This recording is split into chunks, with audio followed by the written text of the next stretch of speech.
കിട്ടി. പിന്നെ അവൻ എവിടെ പോവാനാ? ചെറുത് അത് കയറി വന്നവൻ. ഇതിൻ്റെ അകത്തിൽ കൂടെ കയറ്റി. എനിക്ക് കിട്ടെ എനിക്ക് അഴിച്ച് അതിൻ്റെ മേലെ കൂടെ ഒരു കമ്പ് പോലെ ഉണ്ടോ നോക്കി. മോട്ടറിൻ്റെ ഇതാ. കൈ ഇതാ. ഇല്ല കുഴപ്പമില്ല.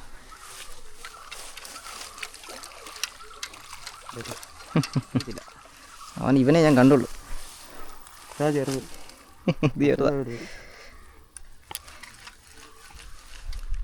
നമുക്കിപ്പം കിട്ടിയ ചെറുമീനാണേ. ഒരു 1.25 കിലോ കാണും. അടിപൊളി പറഞ്ഞു. ഇതല്ല